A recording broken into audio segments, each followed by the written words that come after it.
Phones ఈ పాటికి మీరు సీజ్ చేసి ఉంటారు కదా, ఎవరెవరికి రాత్రులు ఫోన్ చేశారనేది మీకు ఈ పాటికి తెలిసిపోయి ఉంటుంది. ఎవరు ఆ నిందితులను కాపాడారు, ఆ కాల్ డేటా రికార్డ్ బయట పెట్టండి.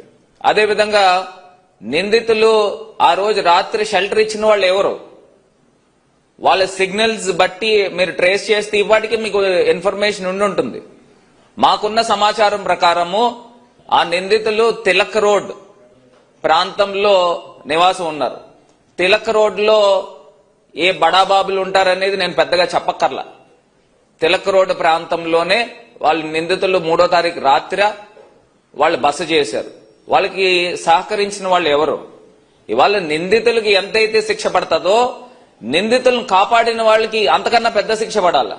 ఎందుకు చెప్తున్నానంటే ఇలా డాక్టర్ ప్రియాంక లాగా ఇంకొక ఆడపిల్లకి అన్యాయం జరగకూడదు. అంటే ఇది వెచ్చలవిడితనం అయిపోతుంది. అంటే ఏ పనైనా చేసేయచ్చు, మనల్ని కాపాడే వాళ్ళు పలానా వాళ్ళు ఉన్నారనే అంశం ఈజీగా తెలిసిపోతుంది కదా, ఈజీగా అర్థమవుతుంది అందరికీ కూడా. ఇలా సెటిల్మెంట్ బ్యాచ్లు అనేది పూర్తిగా నిర్మూలించాలి. ఇంకొక ప్రధానమైన అంశము, ఇప్పుడు డాక్టర్ ప్రియాంకకి ఇంత దుర్మార్గంగా ఘటన జరిగితే 6వ తారీఖు దాకా పోలీస్ డిపార్ట్మెంట్ ఏం చేస్తున్నారు? 125B section కడతారండి? అంటే నెగ్లిజెన్స్ డ్రైవింగ్ కింద సెక్షన్ కడతారా? 6వ తారీఖు దాకా అరెస్ట్ చూపిలేదు. నేను అడుగుతా ఉన్నా పోలీస్ డిపార్ట్మెంట్, మీరు ఎఫ్ఐఆర్ కాపీలో 4వ తారీఖు వాళ్ళ ఫోన్లు సీజ్ చేశారని చెప్తా ఉన్నారు. అంటే వాళ్ళు నిందితులు దొరకకుండానే మీరు ఫోన్లు సీజ్ చేశారా? ఇది ఎక్కడైనా జరుగుతుందా? అసలు ఇంత అంబిక్విటీ ఎందుకు క్రియేట్ అవుతా ఉంది? ఇవన్నీ కూడా చాలా దుర్మార్గము. ఖచ్చితంగా అధికార పార్టీ యొక్క హస్తము దీని వెనకాల ఉన్నదనేది అర్థమవుతుంది. ఎందుకంటే పోలీస్ డిపార్ట్మెంట్ నిజంగా ఛేదించాలని అంటే ఎంతసేపు పని అండి? ఒక్క రోజులో వాళ్ళని పట్టుకోగలుగుతారు. ఒక్క రోజులో నిందితుల్ని వెనకాతలు ఉన్న వాళ్ళు ఎవరనేది పట్టుకోగలుగుతారు. ఇవన్నీ మీకు తెలుసు అనేది క్లియర్ గా అర్థమవుతా ఉంది. ఇందులో ఎన్ని సూట్ కేసులు మారినాయి అనేది కూడా తేలాల్సిన అవసరం ఉంది.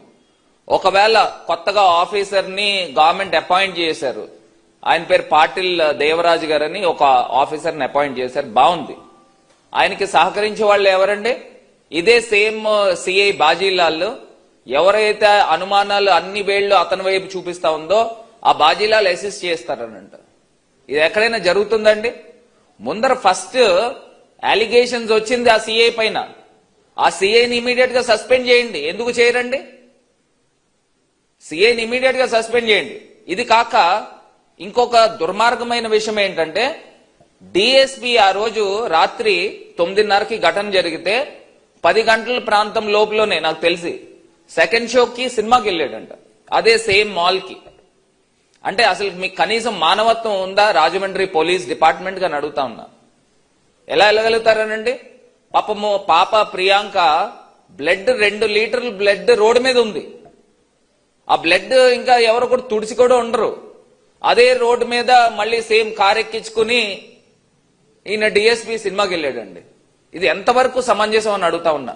మీరు డిఎస్పీ గారు మీరు లీవ్ లో ఉన్నారా, ఆన్ డ్యూటీలో ఉన్నారా? ఒకవేళ ఆన్ డ్యూటీలో ఉంటే మీరు ఈ రకమైన కార్యక్రమం చేయొచ్చా?